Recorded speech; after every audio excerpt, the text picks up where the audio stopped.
ونصلي ونسلم على سيدنا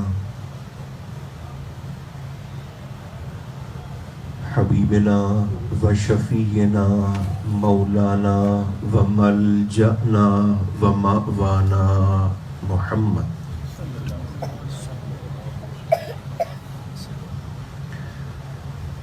رسوله النبي الكريم الأمين المكين الحنين الرؤوف الرحيم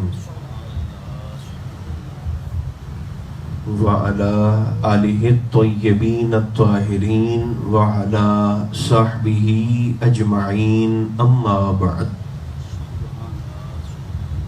فأعوذ بالله من الشيطان الرجيم بسم الله الرحمن الرحيم قل لا أسألكم عليه أجرا إلا المودة في القربى صدق اللہ مولانا العظیم۔ محبت اجازت دے تو سبھی احباب پورے خلوص کے ساتھ درود و سلام پڑھیے۔ الصلاۃ والسلام علیک یا رسول اللہ، الصلاۃ والسلام علیک یا حبیب اللہ، الصلاۃ والسلام علیک یا رحمۃ للعالمین وعلى آلك وأصحابك سيدي يا شفيع المذنبين۔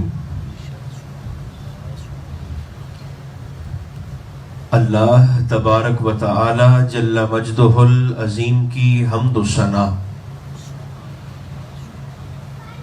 حضور نبی محترم رسول محتشم رحمت عالم صلی اللہ علیہ وآلہ وبارک وسلم کی ذات بے کس پناہ پر بے شمار نذرانہ ہائے درود و سلام عرض کرنے کے بعد،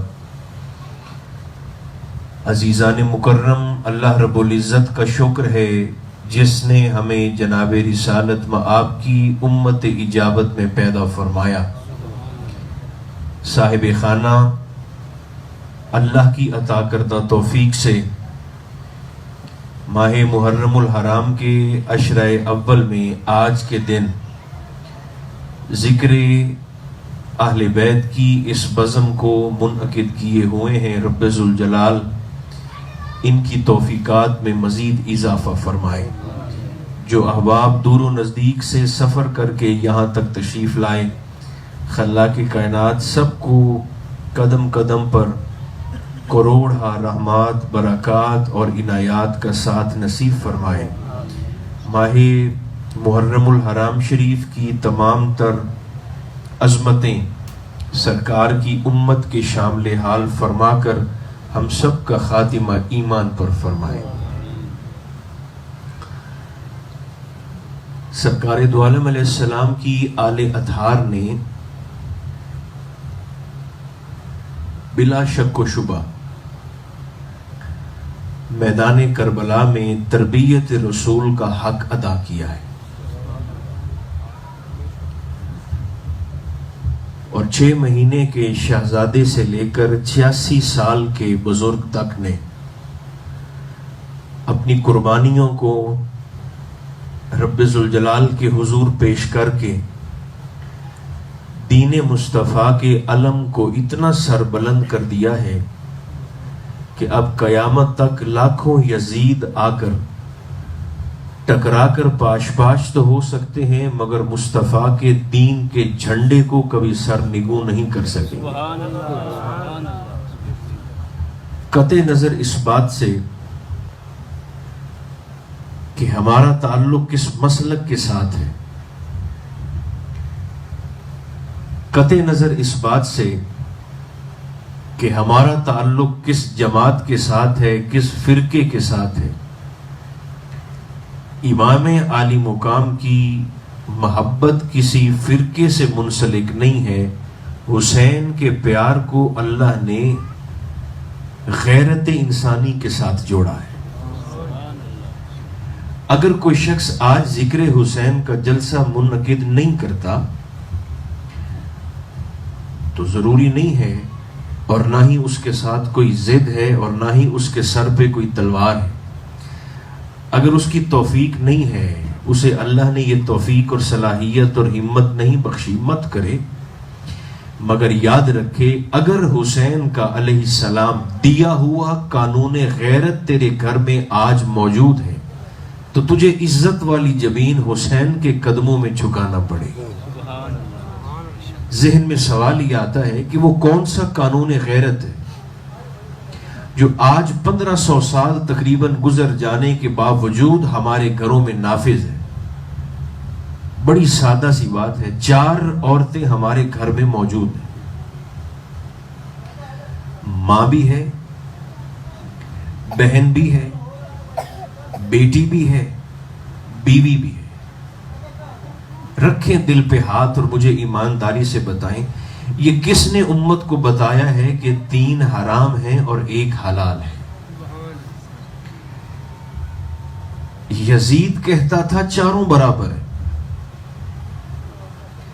جس نظر سے بیوی کو دیکھ سکتے ہو اسی نظر سے ماں کو دیکھو، اسی نظر سے بہن کو دیکھو، اسی نظر سے بیٹی کو دیکھو۔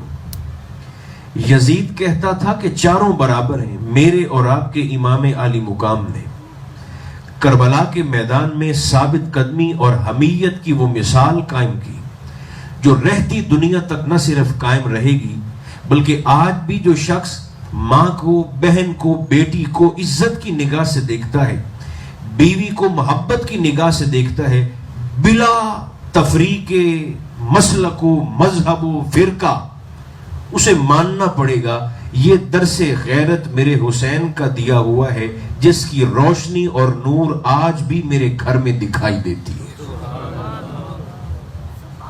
وجہ کیا ہے؟ پیچھے تربیت مصطفیٰ کریم علیہ السلام کی، اور سرکار نے تربیت کا آغاز اپنی دعا سے کیا ہے۔ آپ جتنے دوست یہاں پر موجود ہیں، ہر شخص، ہر والد اپنی اولاد کے رزق میں برکت کی دعا کرتا ہے۔ آپ حیران ہوں گے سرکار نے اپنی اولاد کے رزق میں برکت کی دعا نہیں کی، بلکہ آقا کی دعا یکسر مختلف تھی۔ حضور علیہ السلام دعا کرتے تھے، مولا میری اولاد کو 1 وقت کا کھانا دینا، 1 وقت کا فاقہ دینا، انہیں مال کے جھنجھٹ میں مبتلا نہ کرنا،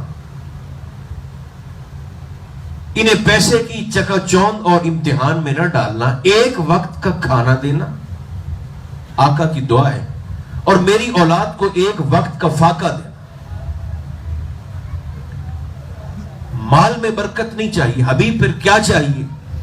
عرض کی میرے مولا میں اپنی اولاد کے لیے، اپنے خاندان کے لیے، اپنے خانوادے کے لیے مال میں برکت کی درخواست نہیں کرتا، ایمان میں پختگی اور ثابت قدمی کی دعا کرتا ہوں، اور وہ استقامت اور ثابت قدمی ہمیں کربلا کے میدان میں نظر آتی ہے۔ اگر آپ مجھے اجازت دیں یہ کہنے کی، اس کو صرف تقریری جملے نہ سمجھیے گا، میں پوری ایمانداری سے اور پورے خلوص سے آپ کی خدمت میں کہنا چاہتا ہوں، آقا کے وصال اطہر کے بعد جو نوجوان ہیں وہ خاص طور پر دھیان سے سنیں، سرکار کے وصال شریف کے بعد 3 موقع ایسے آئے تھے، اگر جناب علی مرتضیٰ اور آپ کی اولاد اطہار قربانی نہ دیتے تو یا تو اسلام جزیرہ نما عرب تک محدود ہو جاتا، ہم محروم ہو جاتے، یا خدا نہ خواستہ اسلام کا وجود سرے سے ختم ہو جاتا۔ کتنے موقع تھے؟ اچھا تھوڑا زور سے مہربانی کریں، 3 موقع تھے۔ اگر سرکار علی مرتضیٰ اور آپ کی اولاد قربانی نہ دیتے، آج میں اور آپ ایمان کی دولت سے، یہ پکی بات ہے، محروم ہو جاتے۔ یک سطری وضاحت کر دیتا ہوں 3 مواقع کی، آپ ذرا خود محسوس کریں، جو پڑھے لکھے آپ تشریف فرمائیں۔ سب سے پہلا موقع آقا علیہ السلام کے وصال اطہر کے بعد، جب اسلام پر خطرے کے بادل منڈلائے سقیفہ بنو سعدہ میں، حضور علیہ السلام کے صحابہ آپس میں بیٹھ کر خلافت کے حوالے سے مشاورت کر رہے تھے، اور صحابہ کی اکثریت نے جناب ابو بکر صدیق رضی اللہ تعالی عنہ و ارضہ عنہ کے اسم گرامی پر اتفاق کیا۔ جب اتفاق ہوا تو ابو سفیان خود چل کر جناب علی مرتضیٰ کے پاس آئے اور کہنے لگے آپ اولن نبی ہیں، آقا کے سب سے زیادہ قریب ہیں، آقا کی محبوبہ شہزادی آپ کے نکاح میں ہے، آل رسول میں دیکھے تب، اصحاب رسول میں دیکھے تب، اہل بیت رسول میں دیکھے تب علی آپ شامل ہیں۔ فرمایا آپ کیا چاہتے ہیں؟ تو ابو سفیان نے کہا تھا آپ چھوڑیے ابو بکر کو، آپ اپنی خلافت کا دعویٰ کریں، آپ علی اپنی خلافت کا اعلان کریں اور آپ دیکھیں گے کہ میں مدینہ کی گلیوں کو کیسے جنگجوؤں سے بھرتا ہوں۔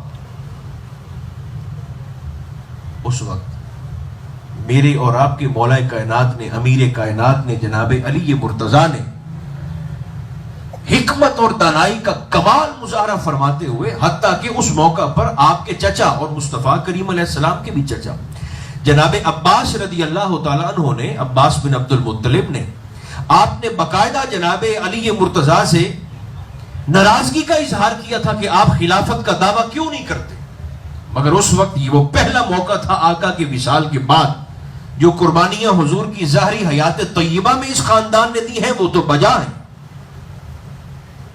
مگر اس کے بعد بھی یہ پہلا موقع تھا۔ سرکار علی مرتضیٰ نے فرمایا آپ مدینہ کی گلیوں کو جنگجوؤں سے بھرنے کی بات کرتے ہیں، فرمایا میں نہیں چاہتا کہ میرے مصطفیٰ کے شہر کی گلیاں صحابہ کے خون سے رنگ دی جائیں۔ آپ نے خلافت پر قربانی دی اور اسلام کو اور مسلمانوں کو ذلت سے، رسوائی سے اور بربادی سے بچا لیا۔ یہ پہلا موقع تھا۔ دوسرا موقع سرکار علی مرتضیٰ کی شہادت کے بعد آیا، اور مجھے کوئی تردد نہیں ہے یہ کہنے میں،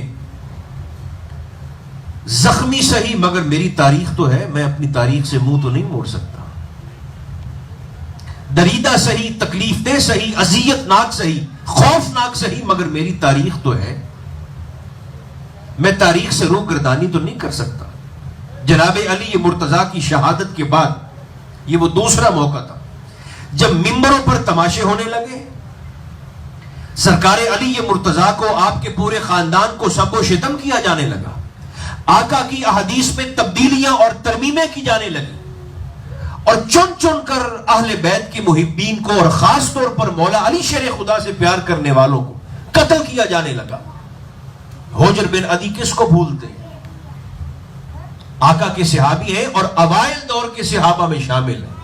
اس بات پر آپ ذرا دھیان دیں، میں کیا عرض کر رہا ہوں آپ کی خدمت میں۔ حجر بن عدی سرکار کے اوائل دور کے صحابہ میں شامل، اوائل دور، جنہوں نے شروع میں آقا علیہ السلام کا کلمہ پڑھا،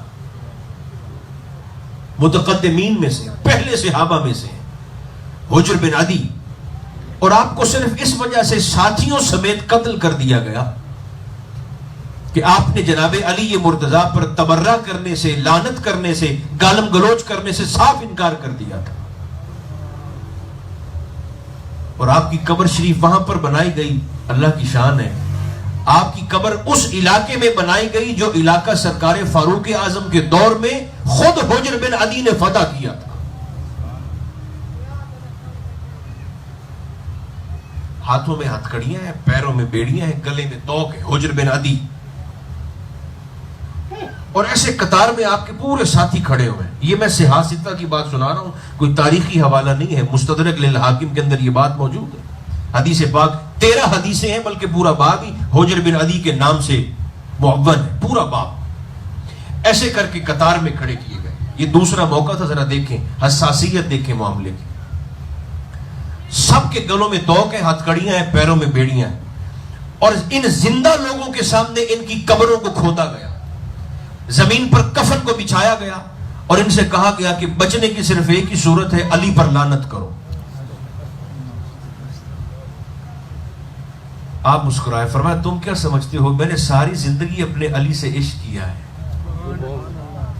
آج یہ کھودی ہوئی قبر دیکھ کر، بچھا ہوا کفن دیکھ کر تم سمجھتے ہو میں دعوی محبت علی سے پیچھے ہٹ جاؤں گا؟ فرمایا کاٹتے ہو کاٹ ڈالو، چیرتے ہو چیر ڈالو، سر کاٹتے ہو کاٹ ڈالو، لیکن ایک بات میری یاد رکھنا، میری وصیت سمجھ لو، پہلے تو مجھے 2 رکعت نماز نفل پڑھنے دو، اور وہ ذرا 2 نفل کی بات بھی سن لیں۔ انہوں نے کہا پڑھ لو۔ آپ نے بڑی تیزی سے 2 نفل پڑھے اور سلام پھیر کر آپ نے اپنے قاتلوں سے مخاطب ہو کر کہا میں نے اتنی تیزی سے پوری زندگی میں کبھی نماز نہیں پڑھی جتنی جلدی میں نے آج یہ 2 نفل پڑھے، صرف اس لیے کہ تم یہ نہ سمجھو کہ شاید اپنی موت کو تھوڑی دیر کے لیے ڈیلے کرنے کے لیے بڑے آرام سے نماز پڑھتا ہے۔ تیزی سے آپ نے نفل پڑھے اور سلام پھیرا اور فرمایا میری وصیت یہ ہے اسی ہتھ کڑی کے ساتھ، اسی بیڑی کے ساتھ، اسی توق کے ساتھ مجھے میری قبر میں دفن کیا جائے، قیامت کے دن پل صراط پر میں اپنے قاتل کا گریبان اسی حالت میں پکڑوں گا۔ حجر بن عدی آپ کو شہید کر دیا گیا۔ اس قدر حساس معاملہ جو سالوں پر پھیلا ہوا تھا، مولا علی شیر خدا کی شہادت کے بعد فوراً بعد یہ دوسرا موقع تھا جب اسلام پر خطرہ آیا۔ کون سامنے آیا؟ میرے علی کی پگ کا سائن امام حسن مجتبی ہے، میرے مصطفیٰ کے بڑے نواسے حضور کے شہزادے کریم اہل بیت جن کا لقب ہے، آپ سامنے آئے اور آپ نے کمال دانش مندی کا مظاہرہ کرتے ہوئے اور کمال کرامت کا اور سخاوت کا مظاہرہ کرتے ہوئے خلافت کو ٹھوکر ماری، اس شرط پر کہ جتنا خون بہ چکا ہے بہ چکا، مزید حضور کی امت کو زخمی نہ کرو۔ اس شرط پر آپ نے خلافت کو چھوڑ دیا۔ یہ دوسرا موقع تھا جب اسلام مٹ سکتا تھا، اسلام کا تشخص مسخ ہو سکتا تھا، بچایا کس نے؟ میرے علی مرتضیٰ کے شہزادے امام حسن مجتبی۔ سبحان اللہ۔ دوسرا موقع تھا۔ اور تیسرا موقع یہ جس کا تعلق اس مہینے کے ساتھ ہے۔ آپ ذرا جتنے بھی دوست یہاں پر بیٹھے ہوئے ہیں جو صرف جسمانی طور پر نہیں بلکہ ذہنی طور پر بھی محفل میں حاضر ہیں، وہ ایک لمحے کے لیے ذرا اس ماحول سے نکل کر سوچیں، مجلس کے، محفل کے، تقریر کے ماحول سے ذرا نکل کر ذہن کو اوپر لے جا کر سوچیں اور رکھیں دل پہ ہاتھ اور مجھے بتائیں 22,000 کا مقابلہ بھلا بنتا ہے 72 کے ساتھ؟ بولیے، ارشاد فرمائیے، 22,000 کا مقابلہ 72 کے ساتھ بنتا ہے؟ اور اللہ کی حکمت دیکھیں، وہ جس کے پاس 22,000 سپاہی تھے اتنے سال، اس نے پیچھے کوفہ میں ابن زیاد کو خط لکھا، اس نے کہا کہ میرے پاس 22,000 سپاہی موجود ہیں مگر مجھے 20,000 سپاہی اور بھیجو۔ ابن زیاد نے کہا کہ تیرا دماغ تو ٹھیک ہے، 22,000 تیرے پاس پہلے سے موجود ہیں اور تیرے مقابلے میں جو کھڑے ہیں ان میں 6 مہینے کا بچہ بھی ہے، ان میں 86 سال کا بزرگ بھی ہے، اور تیرے 22,000 سپاہیوں سے تجھ سے وہ 72 نہیں قابو ہو رہے۔ تو جو جواب اس نے لکھ کر بھیجا نا، وہ جواب حضور کے خاندان کی عظمت کو بتانے کے لیے کافی ہے۔ اس نے کہا بظاہر تمہیں یہ 72 لگتے ہیں مگر ابن زیاد جانتے نہیں ہو ان کی رگوں میں خون کس کا دوڑ رہا ہے، ان میں سے ایک ایک بندہ 1,000 لڑنے کی طاقت رکھتا ہے، ایک ایک شخص 1,000 کے مقابلے میں لڑنے کی صلاحیت رکھتا ہے۔ اس نے کہا ان کو 72 نہ سمجھو، ان کو 72,000 سمجھو۔ وجہ کیا ہے؟ وجہ صرف یہ کہ پیچھے تربیت میرے اور آپ کے مصطفیٰ کریم علیہ السلام اور سرکار کی تربیت کی ایک جھلک میں جلدی سے آپ کی خدمت میں عرض کر دیتا ہوں۔ حضور کی تربیت کا انداز دیکھیں، مشکاہ شریف کے اندر حدیث پاک موجود ہے۔ دیکھیں محبت تو اب سرکار کی بے مثال ہے، اس پر میں آپ کی خدمت میں کیا عرض کر سکتا ہوں، حتیٰ کہ یہ جو آیت کریمہ میں نے آپ کی خدمت میں تلاوت کی نا، یہ آیت کریمہ قُلْ لَا أَسْأَلُكُمْ عَلَيْهِ أَجْرًا إِلَّا الْمَوَدَّةَ فِي الْقُرْبَى۔ آپ دیکھیں بریلوی ہیں تو ہوتے رہیں، آپ شیعہ ہیں تو ہوتے رہیں، آپ دیوبندی ہیں تو ہوتے رہیں، آپ اہل حدیث ہیں تو ہوتے رہیں، قرآن تو سب کا سانجا ہے نا۔ مجھے آپ پہ توقع ہے کہ آپ تھوڑا سا بولیں گے میرے ساتھ، قرآن تو سب کا سانجا ہے۔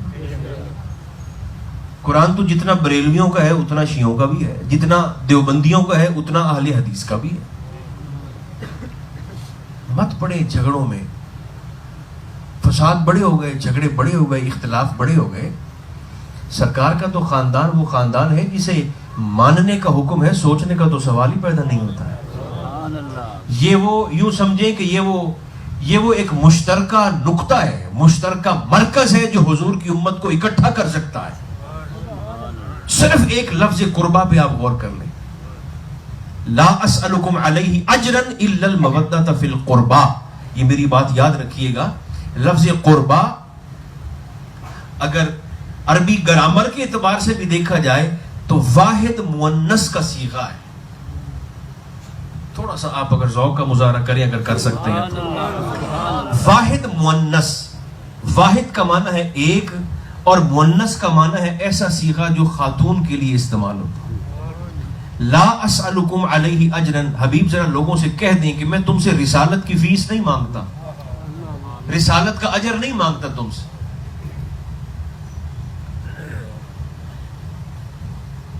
حضور کے خاندان سے محبت اللہ نے منگوائی ہے ڈیمانڈ کر کے, حکم دے کر, اور ہر اس بندے سے تقاضا کیا ہے جو رب کی زمین پر رہتا ہے, اللہ کا دیا رزق کھاتا ہے, اس کے بنے ہوئے آسمان کی چھت کے نیچے رہتا ہے. فرمایا تو میری زمین کو چھوڑ دو, یا رزق کہیں اور سے تلاش کرو, یا اپنی روشنی کا بندوبست کہیں اور سے کر لو, یا میری ہوا سے نکل جاؤ, یا میری آسمان کے چھت کے نیچے سے نکل جاؤ. اگر یہ سب کرنا تمہارے لیے ممکن نہیں ہے تو فرمایا پھر فیس دو. فیس کیا ہے؟ الا المودۃ فی القربى. فرمایا میرے محبوب کے خاندان سے محبت کرو, رب سمجھے گا تم نے بندہ ہونے کا حق ادا کر دیا. یہ لفظ قربا, اس کی تھوڑی سی وضاحت میں کر دیتا ہوں جلدی سے ایک جملے میں. لفظ قربا گرامر کے اعتبار سے بھی واحد مؤنث کا صیغہ ہے. واحد کا معنی ہے ایک, مؤنث کا معنی ہے بی بی. آپ چھوڑ دیں خاتون کے لیے, چھوڑ دیں جھگڑوں کو, فساد کو.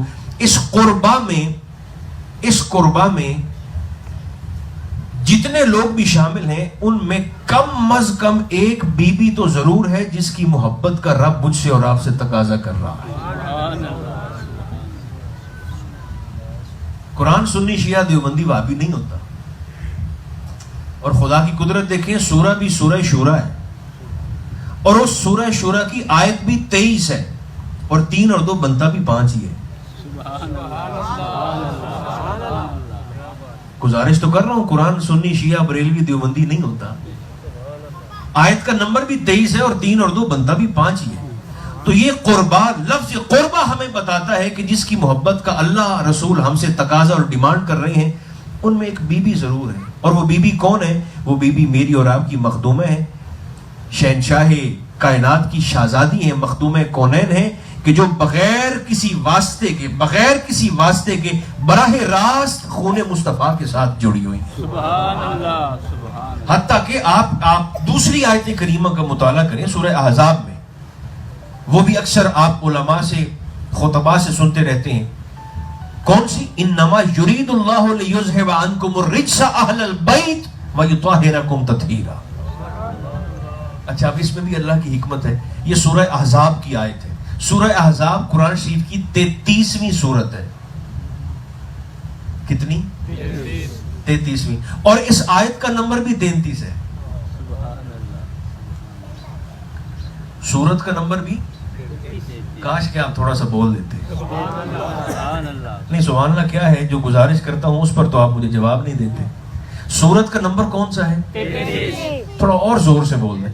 33. 3 اور 3 6, اور آیت کا نمبر بھی 33 ہے. 3 اور 3 6. ادھر 3 اور 2 کو ملایا تھا تو 5 بنا تھا, ادھر 6 اور 6 کو ملایا ہے تو 12 بنے. سبحان اللہ.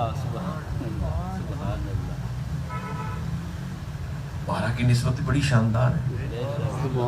مگر ہم اہل سنت ہیں, ہم حضور کے خاندان کو 12 میں بند نہیں کرتے.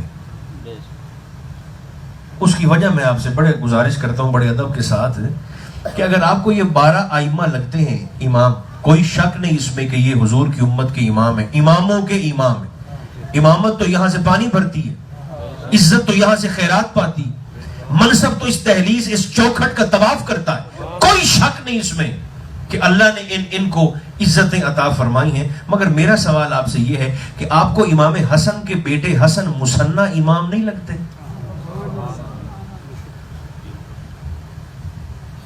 بولیں تو صحیح. آپ کو جو ایسے ہمارے بھائی ایسے 12 کے اندر ایسے بند کر دیتے. ان سے میں سوال یہ کر رہا ہوں کہ آپ کو امام حسن کے بیٹے حسن مثنی امام نہیں لگتے؟ میری گزارش یاد رکھیے گا، امام حسن سے لے کر حسن مثنی تک، حسن مثنی سے لے کے حسن عسکری تک، حسن عسکری سے لے کر غوث اعظم تک. او بھائیو، غوث اعظم بھی بہت بہت آگے کی شخصیت ہے. ہم تو حضرت موسیٰ پاک شہید کو بھی ملتان میں امام مانتے ہیں، جن کی ہمت نے، جن کی زندگی نے ملتان کی روحی میں محبت رسول کے پھول کھلائے. سبحان اللہ، تکبیر، اللہ اکبر، رسالت. اور اس پر یہ بات ختم ہو جانی چاہیے کہ تیری نسل پاک میں ہے بچہ بچہ نور کا، تو ہے عین نور، تیرا سب گھرانہ نور کا. عزت کا مرکز تو مصطفیٰ کی ذات ہے، جو جو جڑتا جائے گا عزت والا ہوتا چلا جائے گا. مگر ہم نے چونکہ سرکار کی امت کو ایسے جوڑنا ہے، اکٹھا کر، کسی نقطے پر آ کر اکٹھے ہو جاؤ. اس سے پہلے کہ آپ کی طبیعتوں پر یہ بات تھوڑی سی بوجھل ہو جائے جو میں آپ کو عرض کر رہا ہوں، قربا یاد رکھیں. چلیں یہ بات تو یاد رکھ لینا، قربا واحد مؤنث کا صیغہ ہے، جن کی محبت مانگی جا رہی ہے مودت.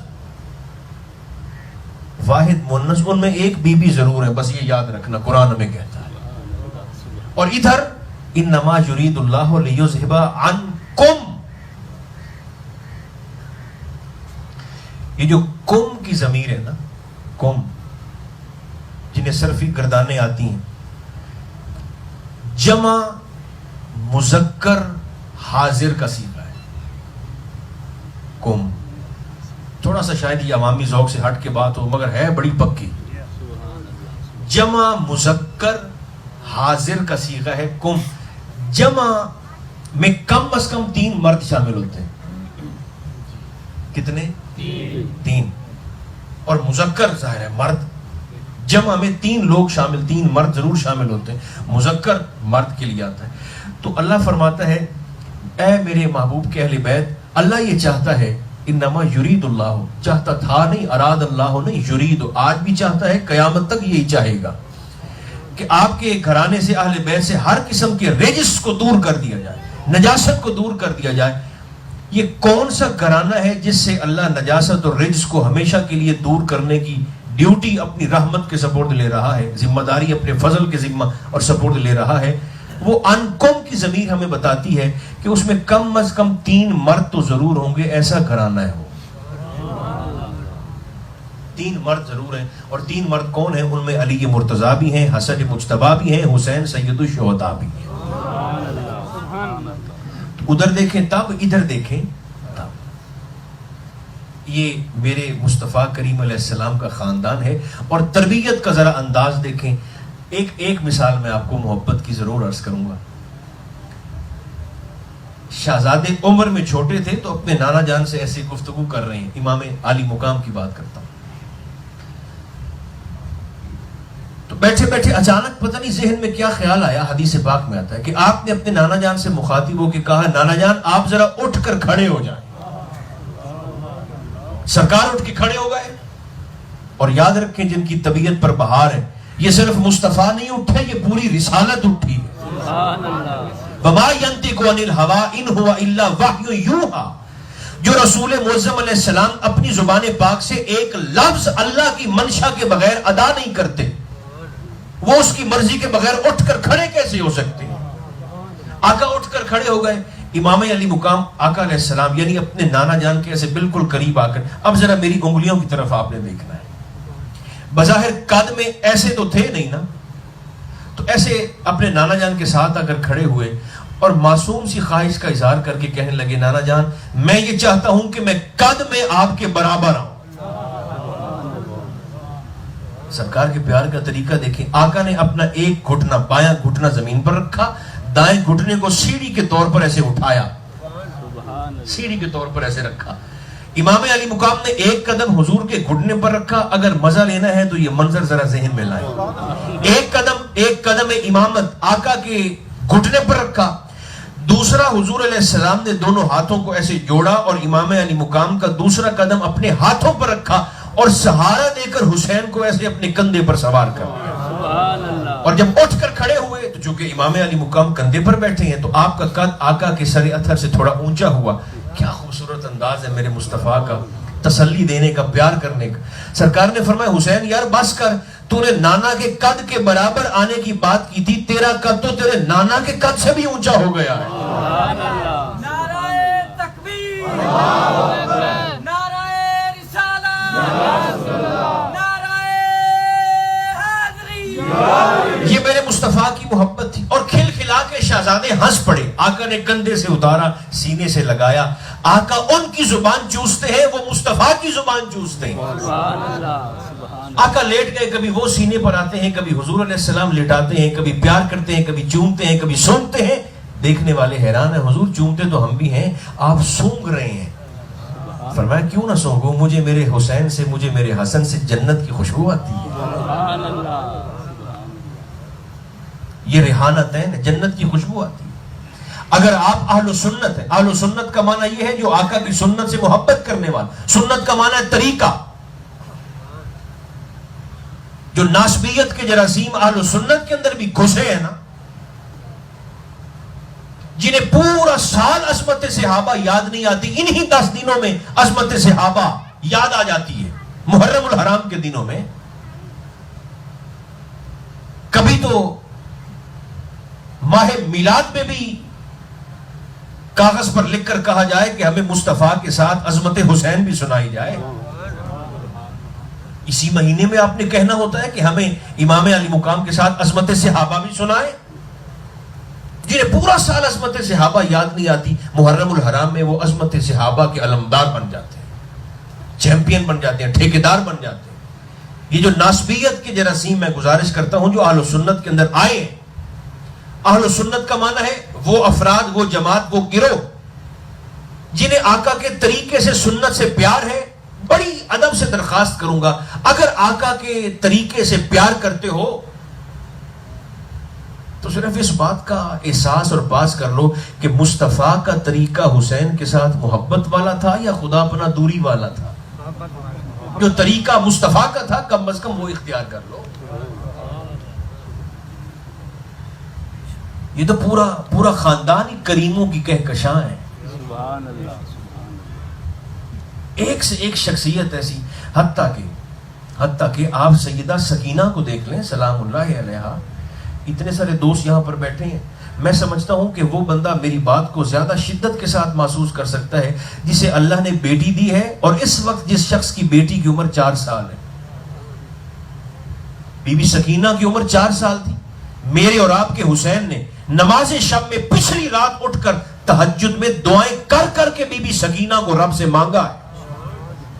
آپ دعا کرتے تھے مولا تو نے مجھے علی اکبر جیسا شہزادہ دیا ہے اور یہ بیٹا ایسا ہے کہ جب بھی حسین کے صحن میں چلتا ہے مجھے دیکھ کر کبھی نہیں لگا کہ یہ میرا بیٹا علی اکبر ہے، مجھے ہمیشہ لگا ہے جیسے یہ میرے محمد چل رہے ہیں.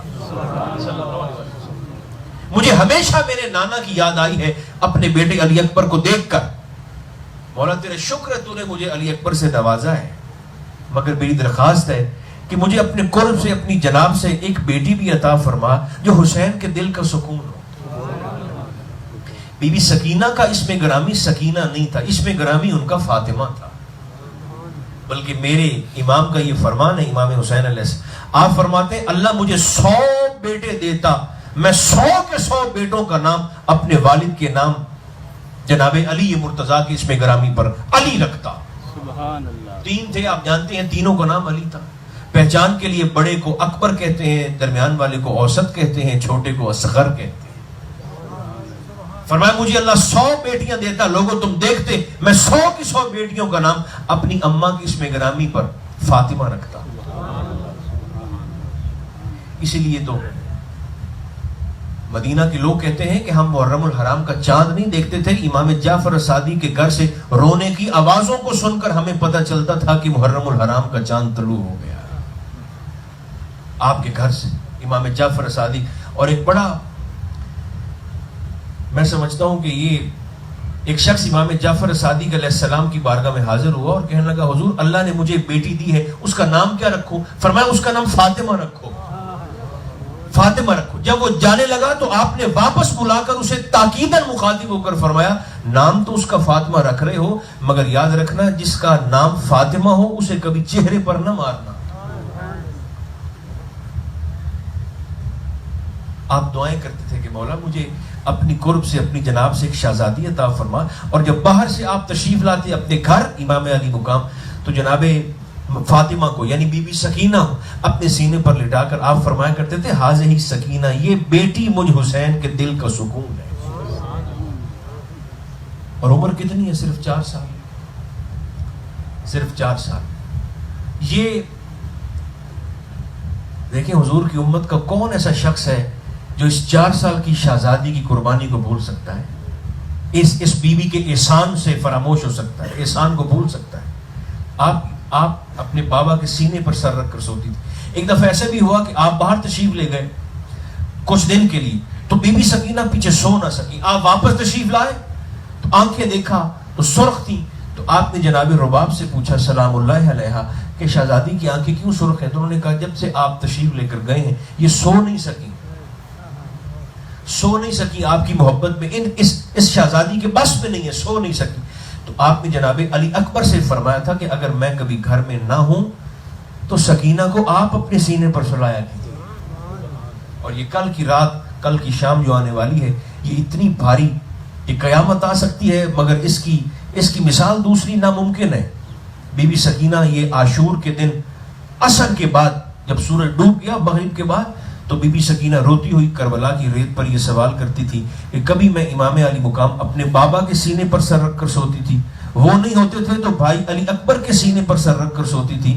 جناب زینب سے پوچھتی ہیں آج آپ بتائیں آج ہی یتیم کس کے سینے پہ سر رکھ کے سوئے؟ یہ وہ سوال ہے جو جناب زینب سے نہیں ہوا، یہ قیامت تک آنے والے ہر غیرت مند کلمہ گو صاحب ایمان سے کیا گیا. پے در پے حضور کے خاندان نے قربانیاں دی. جناب ابو طالب کے خاندان نے پے در پے قربانیاں دے کر اسلام کو اس قدر سینچ کر مجھ تک اور آپ تک پہنچایا ہے خوبصورت گلدستے کی صورت میں.